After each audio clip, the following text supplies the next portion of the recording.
So I'm telling you, I've been exploring the world now for 17 years, have taken a lot of buses around the world. This wins as the worst bus system in the world for me. This country is designed only for cars. You can't walk it, you can't bike it, forget it. Literally, don't come here in a wheelchair, you'll be absolutely screwed.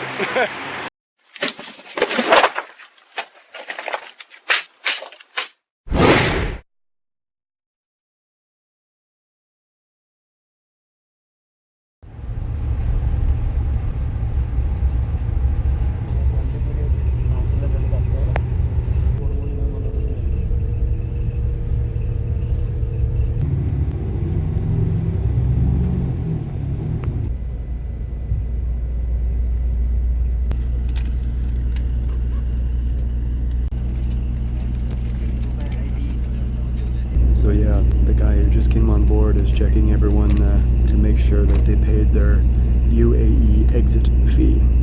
You need to pay tax to leave United Arab Emirates. 36 dirham. Welcome to Dubai/UAE. You have to pay to leave the country. And if not, they pull you off the bus and they make you pay.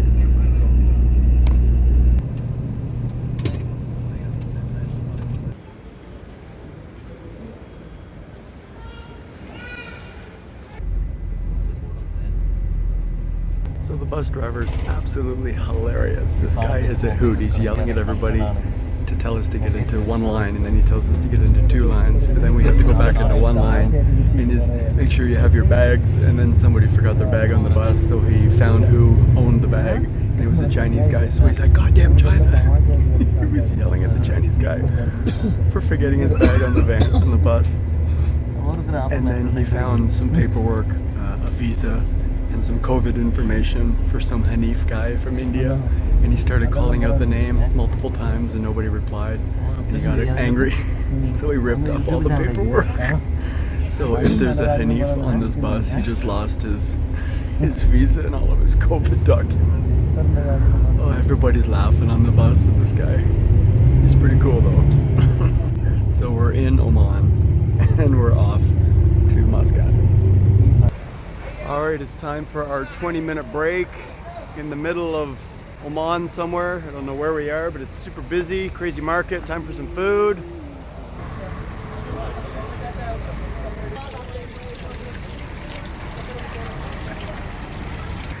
Well, before leaving Dubai, I stopped at 3 currency exchange places to try and switch my UAE dirham to Omani Rial, which is the currency here. None of them had it. So the 3 places I went had no money for the country that's next to them.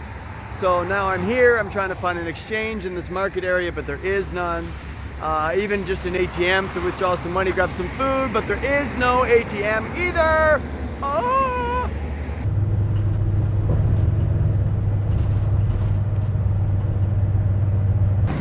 Well, as I predicted, the bus drops you off in the middle of nowhere. It actually drops you off on the highway. And I had to cut through a bunch of trees and bushes and thick grass to get to this street that I'm on. And I got a 1-hour walk to where I'm staying. It's too late for buses, the city buses are finished.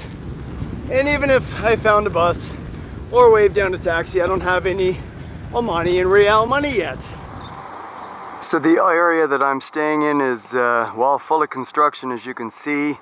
It is about an 1.5-hour walk down to the water, so I'm kind of way up north of the city, and it is buried in the Muscat Mountains. Well, of course, Muscat is also designed like the UAE, and it's meant for piles of traffic and no pedestrians. So for me to get to this mall over here, Mall of Oman, because I'm trying to exchange some my money, trying to get some local Omani and Rial, I need to run across this highway, or I need to walk about a friggin' hour down there and around the corner.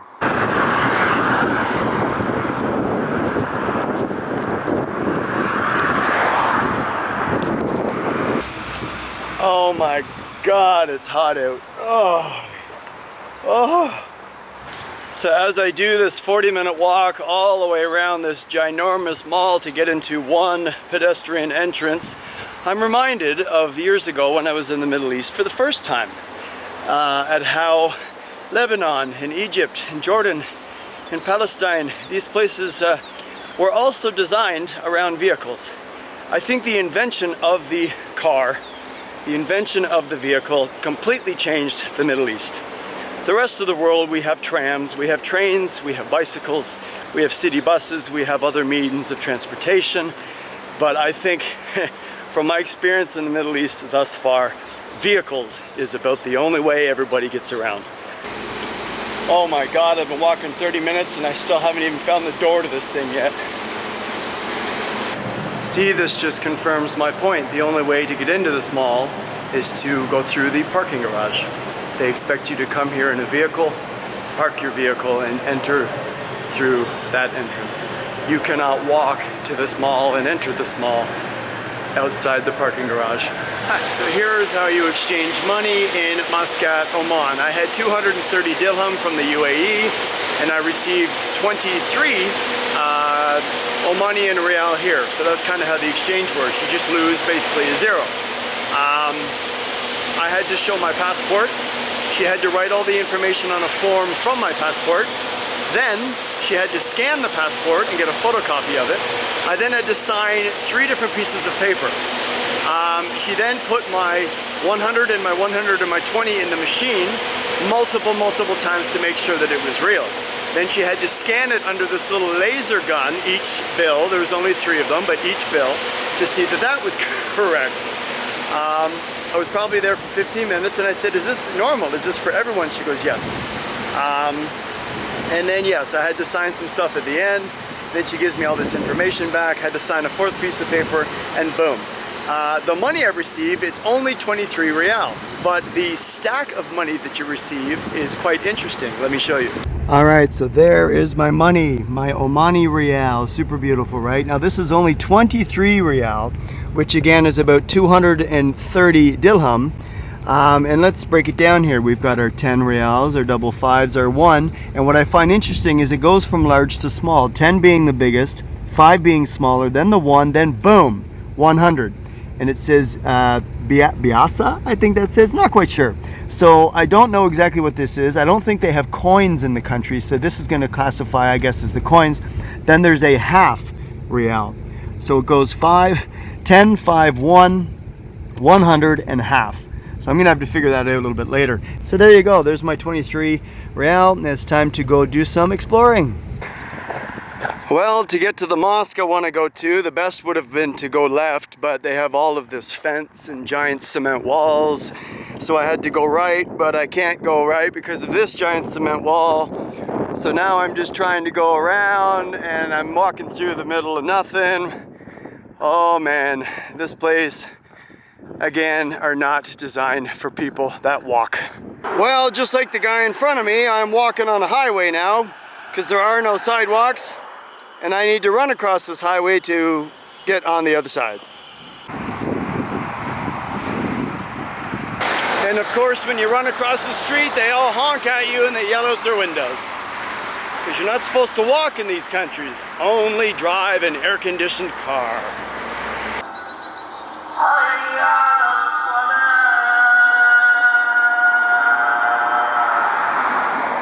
Welcome to Muscat's Grand Mosque. Now the host I'm staying with said that they probably won't let me in because I'm not Muslim. He said either 1, you can try and sneak in, perhaps you'll get in or they'll let you in. Or he said 2, you could just say you're Muslim. So I can't actually entrance this way. This is the ladies' prayer hall, that's what the sign says, but I will go around and see if I can somehow get into the Grand Mosque.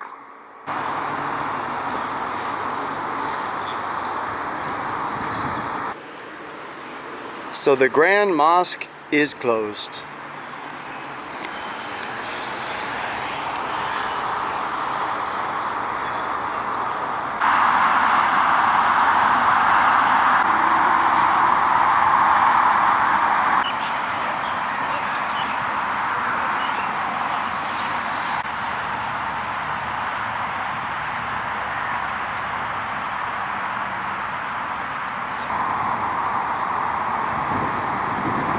Let's see if we can get in. There's a security guard at the main door where the Muslim men are entering. I'm going to pretend I'm a man who's Muslim. Thank you so much. Is it closed today for tourists? Only Monday. Only Monday. Even visit. Inside. So tourist Monday. So he let me inside just to take a little video.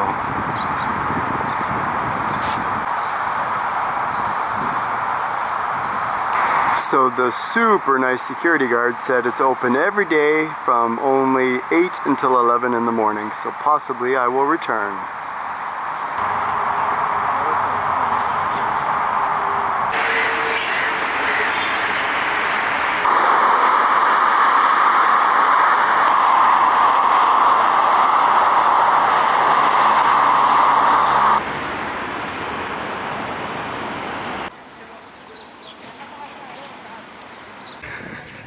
Welcome to the beach and welcome to the Gulf of Oman.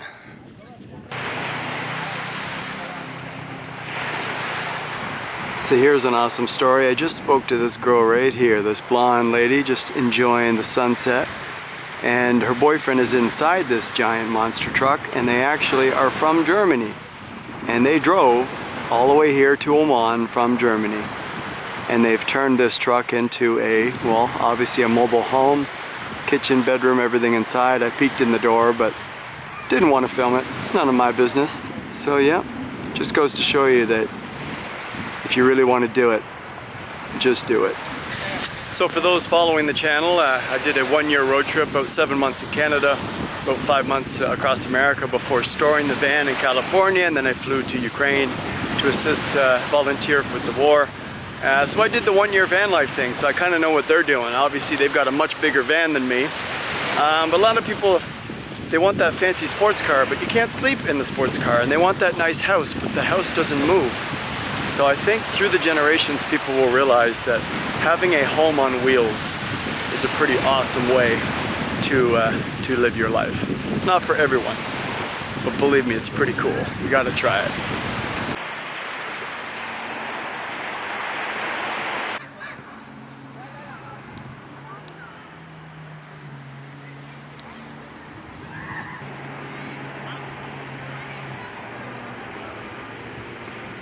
What do you do when you're on the beach and it's nice and cool finally is you have some Omani ice cream.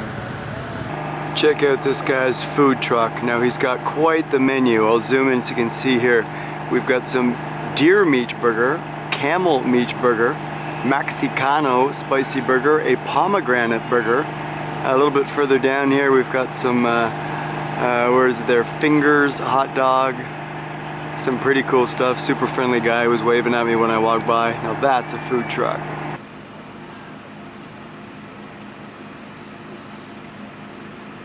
From the beach back to where I'm staying, basically I have to cross this highway. 6-lane, super busy, rush hour highway. So I decided to walk, trying to find an underpass or an overpass. I've been walking an hour and a half. And there is zero way to cross this highway. Oh my God, after an hour and a half, I actually found one way to cross the highway. Sorry to repeat myself, but the same with United Arab Emirates. If you have a lot of money and you rent a fancy car, you'll probably love the cities because it's easy to get around with all the roads. But walking it, backpacking it, oh, it's a bitch. Well, I am super exhausted, so I'm going to cut through this mall, the Oman Avenues Mall, and try and find a bus on the other side.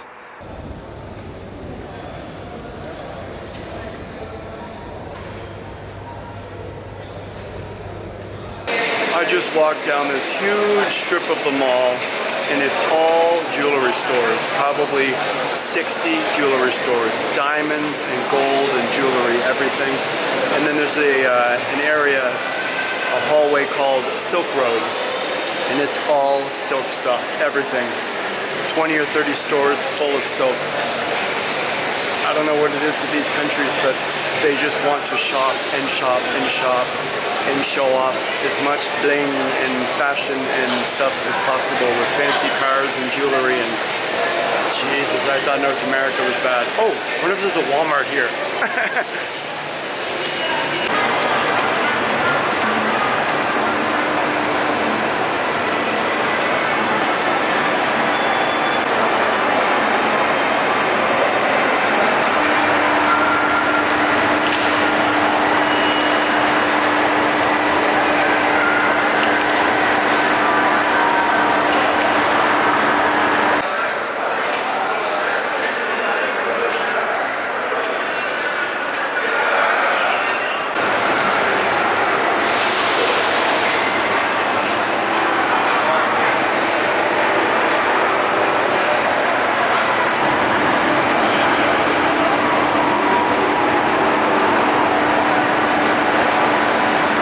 So here is another beautiful story. That there is the Oman Avenues Mall I was just in, and where I'm standing is supposed to be the bus stop.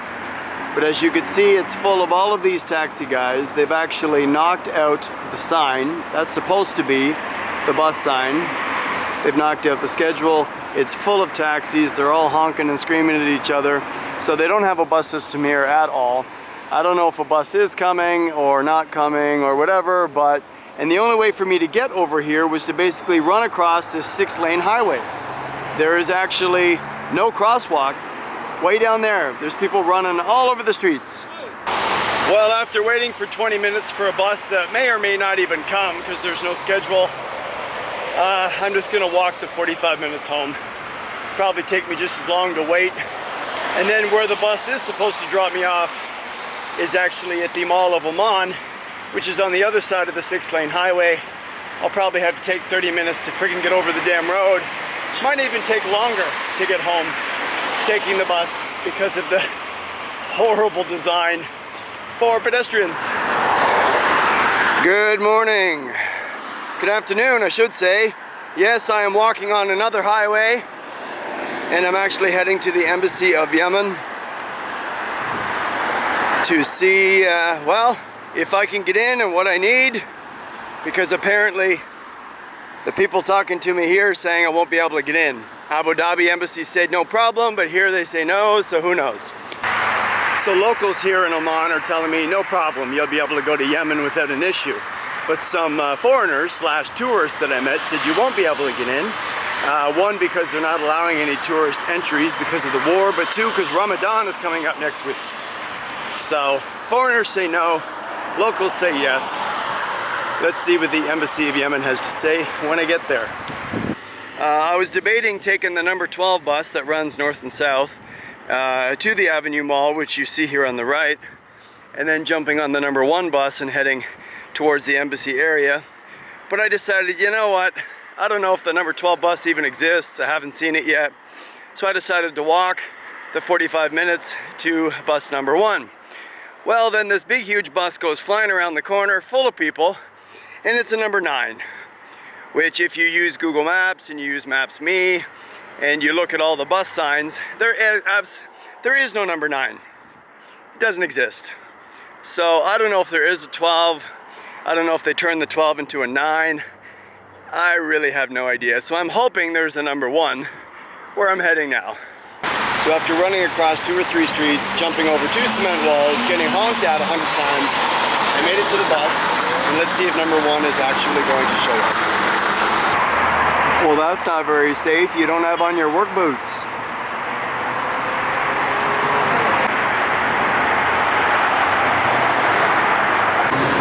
Oh my God, is that my bus? Yay, number 1.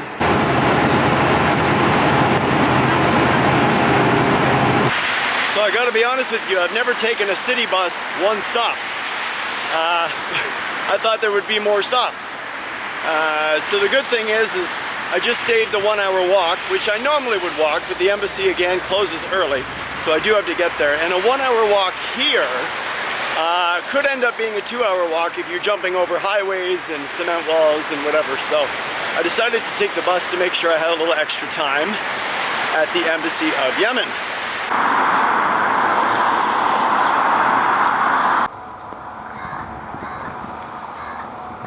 Well, there's my Embassy of Yemen, but it's behind a giant cement wall, so I've been trying to figure out how to get around it.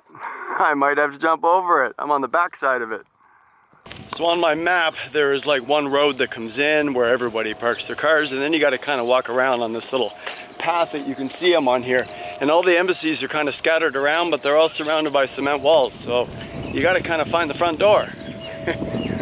Over in that woods is my embassy somewhere, and I'm trying to get to the front. All right, I found my embassy, Republic of Yemen.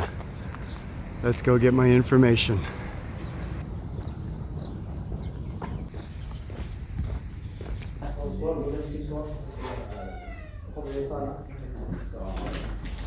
Alright, so I found some shade under this tree to tell you my Embassy of Yemen story. So in Abu Dhabi, in United Arab Emirates, I went to the embassy of Yemen, and they said, you know, it's not wise to go into Yemen because of the war, blah, blah, but yes, you can receive a visa. However, we cannot do it. When you get to Oman and you go to Muscat, find the embassy and they will give it to you there. So that is where I was just in. They said that they cannot give me a visa because of the war. They actually cannot give me a visa to visit Yemen unless I have a letter from the Canadian embassy. Basically, it is a no objection letter. So I'm supposed to go to the Canadian embassy, receive this no objection letter, basically being released as a Canadian citizen. So the Canadian government has to say, we have no problem with this guy going to Yemen. It's not a responsibility. If he gets shot in the face, good luck, buddy, you're on your own. So they let me use the phone. I called the embassy. They already closed at 12 o'clock, and they said, well, there's nothing we can do because we're the Canadian consulate. So we will give you an email. You email us why you need the notice of, why you need the objection letter, exactly why you're going into Yemen and what for. And then we will forward it to the embassy because we're just the Canadian consulate. And I'm like, well, where's the embassy? And there is no embassy here in Muscat. I have to email the consulate. They'll go over the information over the email. Then they will forward it to the embassy. The embassy will make the decision. And if they say, yes, let's give them the no objection letter, then they will send it to me. And then I have to come back to this embassy, but I can't come to the Yemen embassy until Sunday, because the big boss man, the consular guy who actually does the visas, will only be here on Sunday. He's out of town. So they said come Sunday or Monday. So basically that's what it is. So that's the plan. I will see if this email, I sent the email earlier, see if it goes through, see if I get my letter, and then I have to come back here on Sunday. So that's a long story, blah, blah. Oh, I forgot to tell you, the reason the Abu Dhabi embassy wasn't able to do anything is I just found this out from the host that I'm staying with here in Muscat. Now, what's going on with the war apparently in Yemen? I'm getting small pieces bit by bit. I've just obviously arrived in the Middle East, so I don't know much about the Yemen war right now. But apparently it's internal battle, and the government, they have two governments now. They have the old government, and then they have a new government trying to kick out the old government. So the embassy of Yemen in Abu Dhabi apparently is being run by the old government, and the embassy here in Yemen is the new government. So that's why they sent me over here. So we got two different governments going on in Yemen currently, which has divided up all of the embassies everywhere. So yeah, good to know.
Time to explore Kurum Natural Park. This is an old map. Let's go see if it's an old park.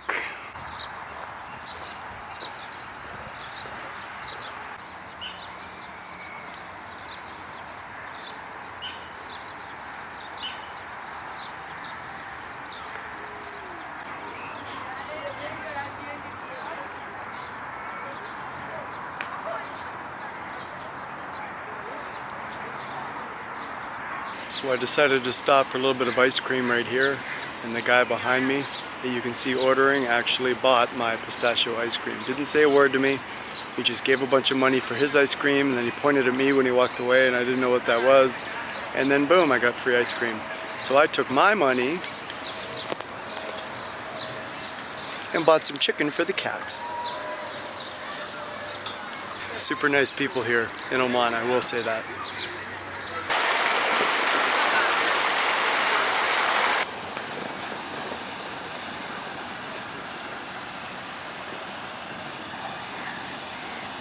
So I entered this through the back way. This is the main front entrance right there. And it is a pretty nice park.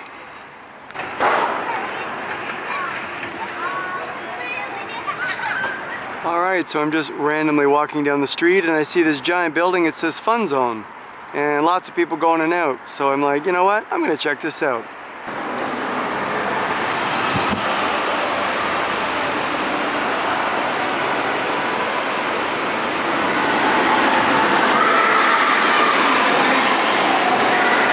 I was not expecting to see skating on this little side street. So they've got a little rock climbing wall. They've got a 7D cinema. Up top they have a restaurant. They have some ballroom dancing and that floor is up there. Over here they have some bowling, little restaurant, and some little kids play zone.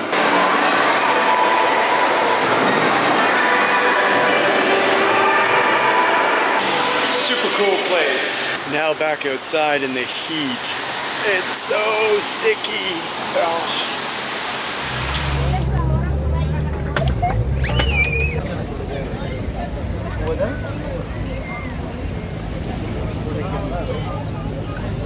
Sorry, United Arab Emirates, but my street project rocks in Oman and it's doing great here tonight in Muscat, here at the waterfront. Many people. I'm meeting Jordanians and I'm meeting Egyptians, I'm meeting Lebanese, I'm meeting Indians, and, people from Iran. It's lovely. So.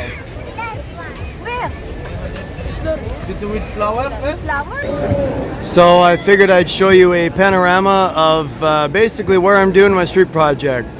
This is the promenade. Out there is the Gulf of Oman, and it is well, it is super busy tonight. It is a Friday night. Everyone is out. My street project has been doing super good tonight.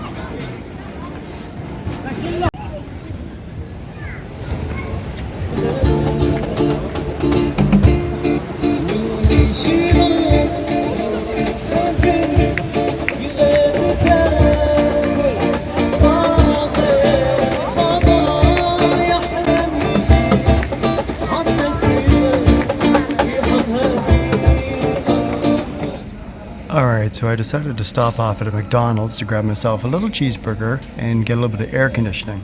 And as you can see, I got a cheeseburger here for, well, it looks like 80 cents, but it's 818. And a French fry for 872. Now, I only had a 10 in my wallet, so I gave him the 10, and this is all the change I got back. A lot. So these are 1 reals. But these purple ones are also 1 reals, even though they are a different color. And then we have the 100s. And then I got coins for the first time. I didn't think they had coins.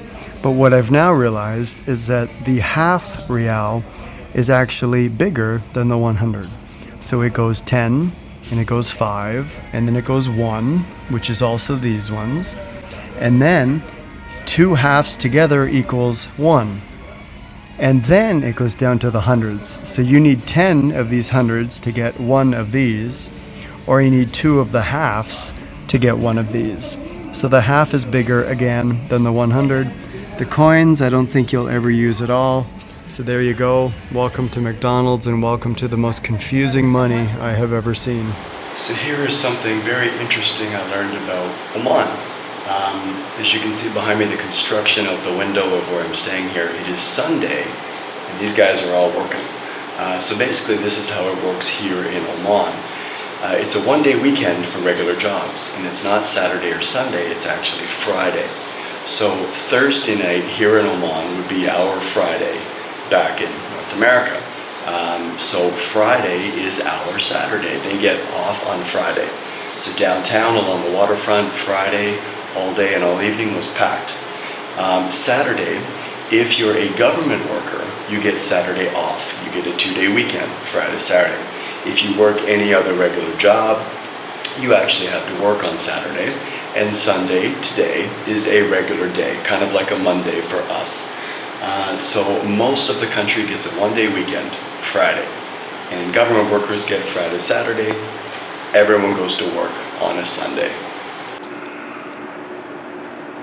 These two guys are having a conversation. This guy's taking a power nap. This guy's just chilling and checking his Instagram. This guy's just checking his Facebook. This guy's dreaming of a better job. Here's another lovely bus story with the terrible bus transportation in Muscat, Oman. I'm going to try and explain this to you, but my brain can't even figure out how to explain this. So I left my apartment and I went down the street to catch bus number 12. It says number 12 on the street. Google Maps also says bus number 12. I waited and waited and waited for 40 minutes. There is no 12. 9 goes by twice, but there is no 9 on Google Maps, and there is no 9 on the street. So I decided to ask number 9, does bus number 12 come? He says, no, it doesn't exist anymore. I said, does bus number 9, if I get on your bus, can you take me to the area of Al-Mouj? He says, no, but I can bring you to an area where you can catch the bus. Okay, fine, I get on it. We go about 3 stops. Then he just stops randomly in the middle of nowhere, and he says, or in the middle of the highway, I should say, and he says, this is the end of my route. And I'm like, okay, so how do I get to, another hour to where I need to go? And he says, well, go down the street, back where we just crossed the intersection, and catch bus number 12. I said, I thought you told me bus number 12 doesn't work. He says, well, it does from over there.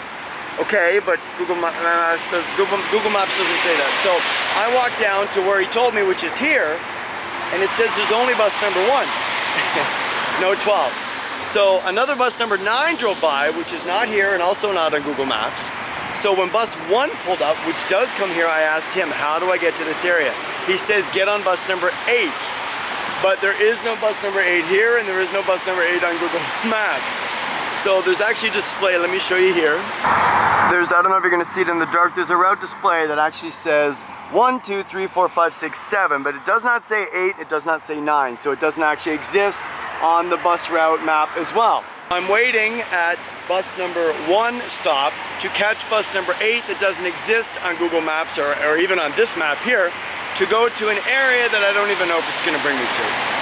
So I'm telling you, I've been exploring the world now for 17 years, have taken a lot of buses around the world. This wins as the worst bus system in the world for me. So if you're coming to Oman, rent a car. This country is designed only for cars. You can't walk it, you can't bike it, forget it. Literally, don't come here in a wheelchair, you'll be absolutely screwed. There is no way to get around. I noticed UAE was the same way, but there's no way to get around this city unless you have a car.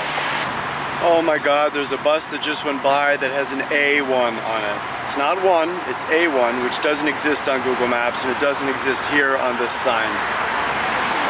So I don't know if the city's got it wrong, if the drivers got it wrong, if Google Maps got it wrong. They've taken buses and they've changed routes and they haven't changed the sign.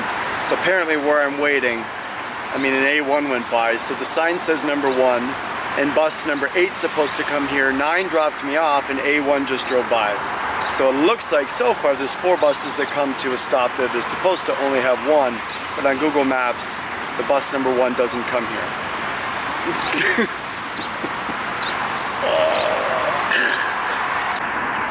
And there goes a nice little couple that was sitting here for about 15 minutes waiting for a bus, and they've decided to walk away. They're probably, the bus they're waiting for either didn't come or they've given up and they're gonna get a taxi, I don't know. So even the local people can't seem to figure it out, just like this couple.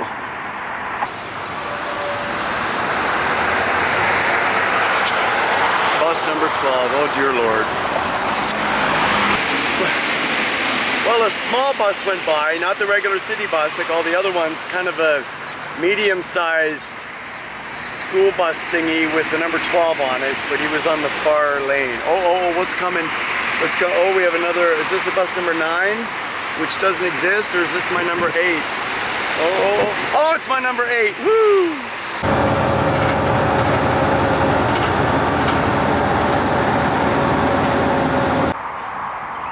So in English, this park is Al-Shawa.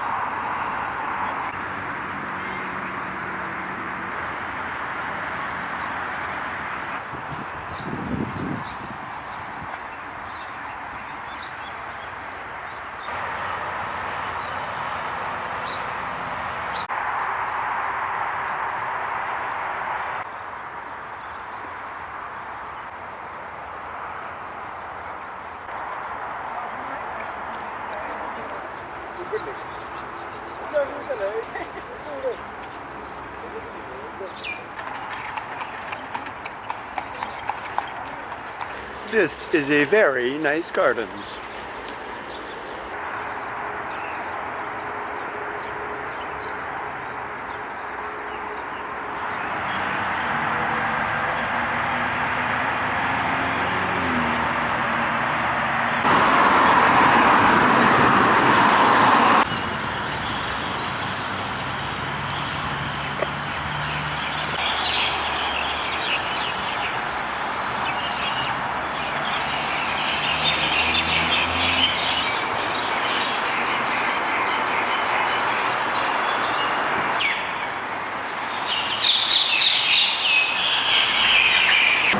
So I bought a little can of cat food and I'm feeding all the little guys along the way. I haven't seen any stray dogs at all here in Muscat, but there are definitely lots of cats.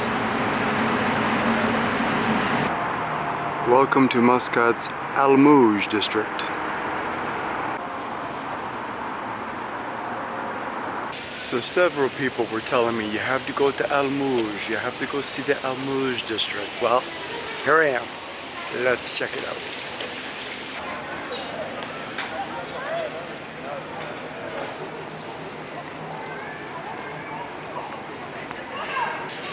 Well, it's nice, but I just see a bunch of fancy white people eating in fancy restaurants. I think it's the tourist section of the city. Alright, so here it is. I pulled out my camera, started taking a couple photos, a couple of videos. I was here in this Al Mouj area for no more than probably 3 minutes. And boom, security came over to me and said, you cannot use your camera unless you have permission from blah blah ownership. So this Al Mouj area is no different than Dubai. As soon as you find money in these Gulf countries, you find restrictions, permits, you need permission to breathe. So as you can see, it's marble floors and shiny lights and blinking ceilings and a whole bunch of cool stuff. Basically, it's just Dubai all over again. But there you go. This is the Al Mouj district.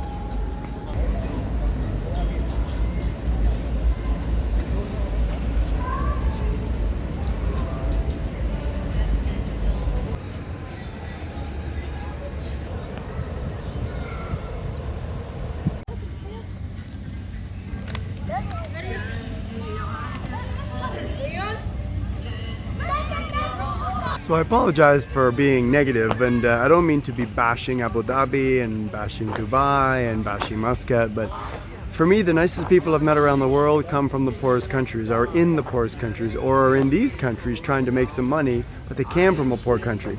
And everybody's just focused so much on making money, and the world is going up in money, and that's why the attitude's going up, the rudeness is going up, the violence is going up, the crime is going up. So if we want to keep focusing on making stuff like that, yeah, well then the world's going to be fake and plastic and photoshopped and filtered, and then we're all going to turn into a whole bunch of assholes. So the perfect example of what I'm trying to explain here is when I was in Dubai, people were telling me, you got to go see this thing, and it was all shiny and cool, and people say, go see that thing, and it was all golden and cool, and then go across the city and check out this other thing, and it's all marble floors and magically cool. And nobody really mentioned going to Old Souk, which is the old Dubai. It just wasn't mentioned. And then I saw it on the map and I thought, ooh, it's called Old Dubai. I'll go check it out, whatever. So it's the old sort of cultural area of the city, but that's where all the Indians live. It was like Indianville, basically. And that's where, for the whole 2.5 weeks I was in Dubai, that's where I met really nice people who talked to me and said hello. And what's funny is my street project was told by security to pick it up. 4 locations in Abu Dhabi and 4 locations in Dubai until I laid it down on the streets of the Old Souk area, and even the security came up and looked at it and said, wow, this is really cool, welcome. So I have various reasons as to why I talk like this, but believe me, if you start exploring the world, if you go to Las Vegas and you go to California and you go to London and you go to Dubai, okay, yeah, you're gonna see fancy stuff, but maybe you'll meet some nice people, but maybe not. But believe me, when you go to the poor places, people that travel the world a lot, explore the world a lot, when they go to Africa and they go to Southeast Asia and they go to the Middle East and stuff, that's when they normally have their best stories. At least that's what it is for me.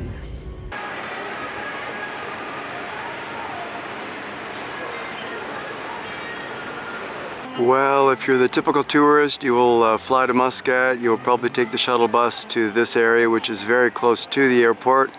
Stay in one of these fancy condos here, eat in the fancy restaurants with the marble floors and the fake grass, and good for you. I mean, if that's what you like, go for it. And that is a different part of Muscat, I guess, but where I'm staying and the people I'm meeting and the food I'm eating is much more local. And if you really want to experience Oman, or at least experience Muscat, it is not this area, trust me.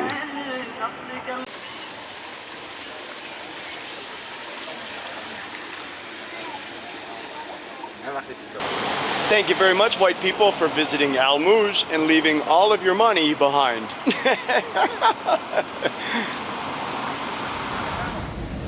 Go ahead. How you gonna?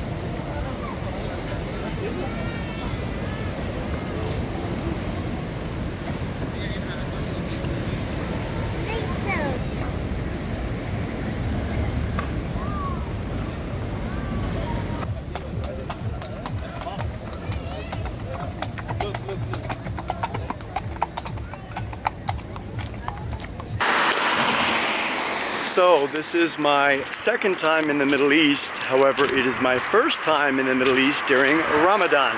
And actually today is day number 1 of Ramadan. For those who don't know exactly what Ramadan is, it's the Muslim culture of fasting from when the sun is up until the sun goes down. I am not Muslim, I won't be fasting. However, I shouldn't be eating any food or drinking any liquids, including water, out in public during the day. Now sunset has happened. As you can see behind me, the sun has gone down. I've chosen to go out at this time because I'm heading to a mosque that's in front of me.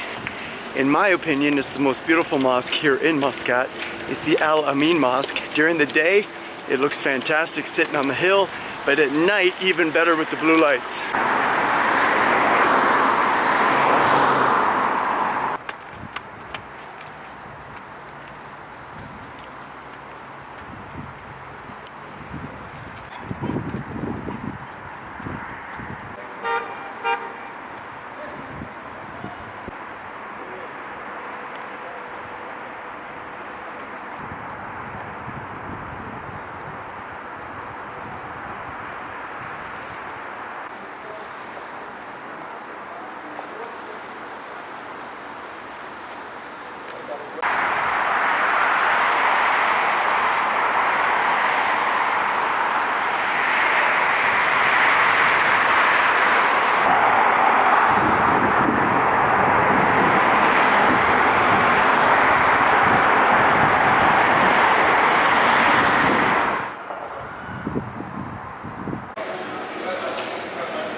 Snow Oman, Snow Oman. I get it.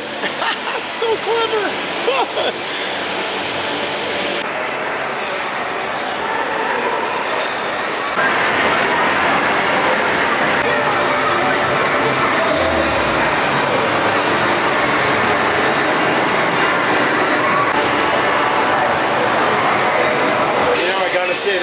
pretty fun mall.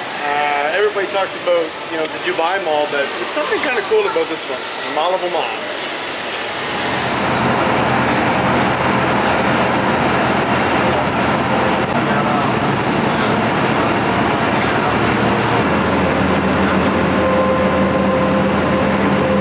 So I am back on the bus and I'm heading to an area called Matra, or Old Muscat.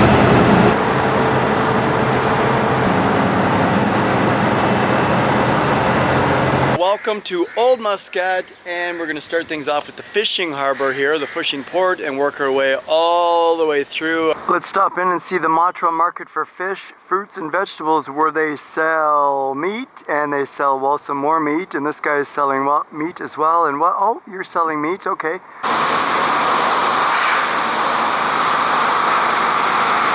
The most beautiful part of Muscat is actually not even in Muscat.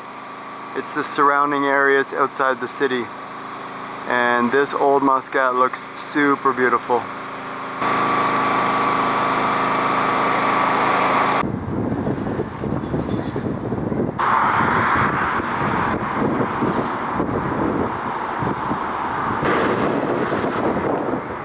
Well, this is the area where they sell all the fancy bling bling. Most of it's closed up, but that's where all the gold and jewelry and diamonds and stuff is sold. Right here at the Gold Soak. Well, the winds have just stirred up. It's getting super windy. There's a storm blowing in, as you can see.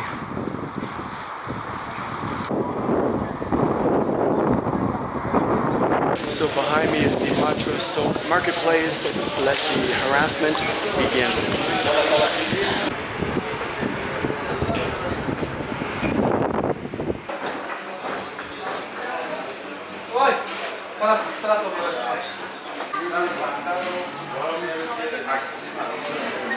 Well, they're very nice here, but they definitely want you to buy their stuff. Every single shop. Hello, sir. How are you, sir? Can I give you this, sir? Give me that, sir. Time to climb up to Matra Fortress.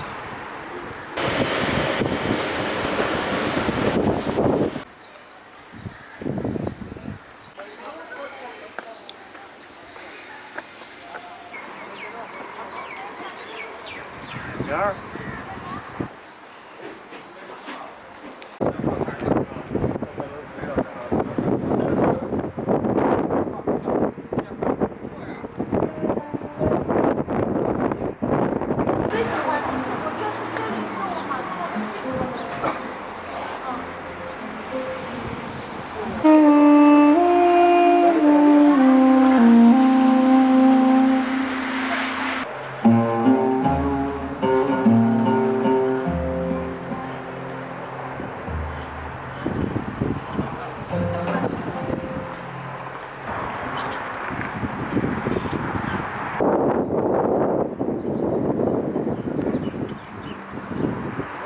The coolest part of Muscat is that fortress right there.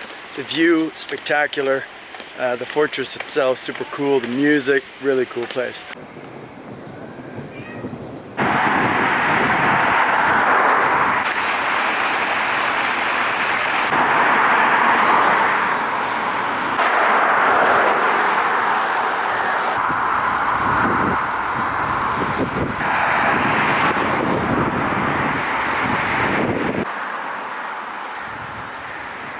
Welcome to Muscat Gate.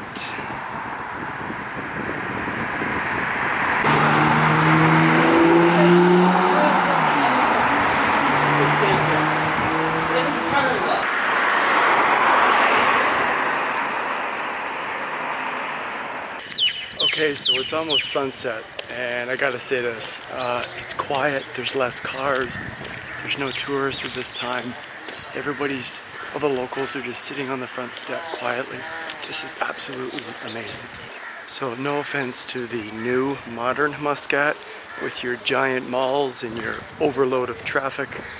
This Old Muscat is the place to be, the place to see, the place to stay.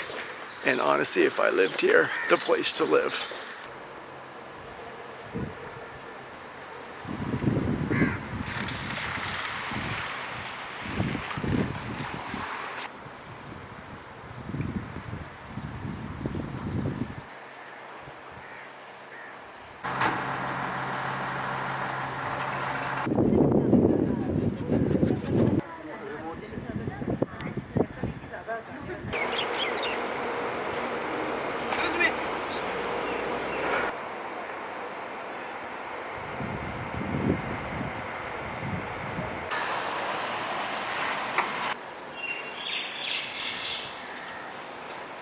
Welcome to the big boss's house.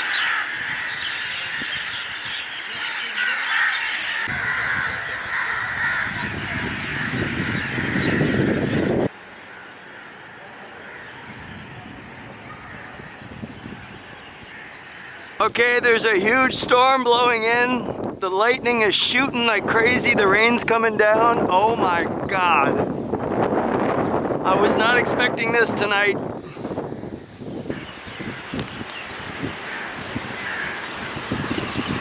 So after 1 month in United Arab Emirates of nothing but heat and sun and zero rain, and then about 2 weeks here in Oman with nothing but humidity, no rain, boom. It is a thunder, lightning, and rainstorm, and it's raining sideways.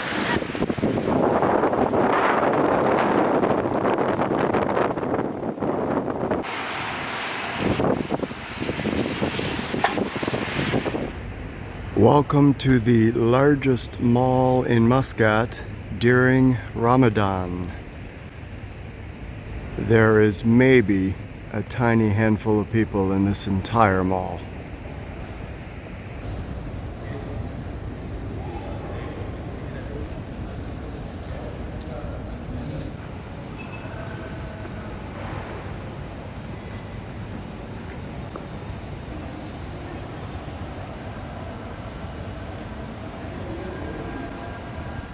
So here's the super strange update on getting a visa to exit Oman and enter Yemen during a time of war. Now this is going to be very tricky to explain because my brain is trying to process how to explain this to you. So first I had to contact the Canadian consulate here in Muscat via email, and I had to request a no objection letter from them, which basically I guess gives me permission from Canada to allow me to enter Yemen. So once this embassy here in Yemen receives this no objection letter, they know that Canada's like, okay, you can go ahead. And then the guy will give me my visa here, which allows me to enter. Now, when I contacted the consulate, they said that we don't deal with this. Email us the information. We will send it to the Canadian embassy that will actually make the decision. They will reply back to us at the Canadian consulate, and we will reply back to you via email. So what I didn't know at the time, and I just found out recently, is that the Canadian embassy, there actually is not one here in Oman. The Canadian embassy is actually in Saudi Arabia, the capital city, Riyadh, I believe it's called. So what's funny is when I spoke to them on the phone, it was a Filipino girl that I spoke to. So what I'm realizing now is that a Filipino at the Canadian embassy in Saudi Arabia is going to make a decision on a Canadian citizen, myself, as to whether the Yemen embassy will give me permission to leave Oman and go into Yemen. So that's about the only way I can explain it. It doesn't really make much sense. So I received the email yesterday from I don't know who, saying that sorry, because of the war, we will not give you this letter. We do not recommend you go to Yemen at this time because of the war, blah, blah, blah, blah. So what I'm thinking is, why does a Filipino person working at a Canadian embassy in Saudi Arabia get to have control over what a Canadian citizen wants to do if he wants to leave Oman and go into Yemen? Yeah, that's how our world works, and that's how our governments work. So I came here anyways. So I met the big boss here in Yemen. They actually invited me through the embassy up to the top floor into the big office, and I sat down with the big boss with the big suit on, and this is the conversation that we had. Okay.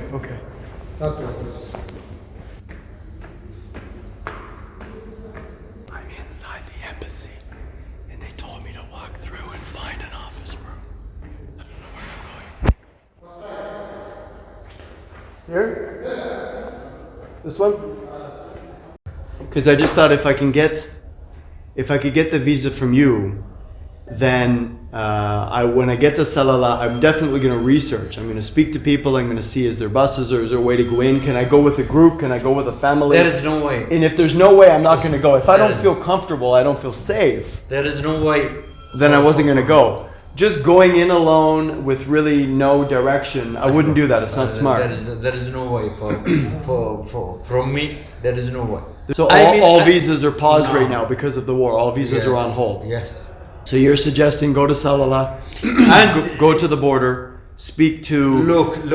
Look to the local people, which they are in transportation and in the tourist agencies there. Filed way for not official entering. I advise you didn't go there. I'm also going to Syria, and people are advising me not to go to Syria. This is my advice. Yes. This is the last decision. I just talk to you to give you advice. For the visa, official visa, forget it. You cannot do it. I couldn't. Okay. Just because you feel responsible, you're saying. Basically, if something happens to me, it comes back to you. Yes. Sure. Okay. So as you can see by that conversation, he does not want to give me the visa. So I think even if I did get a letter from the Canadian Embassy, an official one, a real one, he still doesn't want to let me go in. But he is giving me tips to say, go to Salalah, meet some Yemenis that are there, go to the border, speak to some officers, somebody can get you into the free zone. Apparently it's 200 kilometers from Salalah to the border, and then there's about a 20-kilometer area called the free zone or the safe zone between the two borders before you actually enter Yemen. So I didn't get my visa to Yemen. I'm still going to go to Salalah. I'm going to meet some people, see what's going on. But there's the update. What a pain in the ass! Boss man. Oh, how are you, man? Thank you. Have a good day.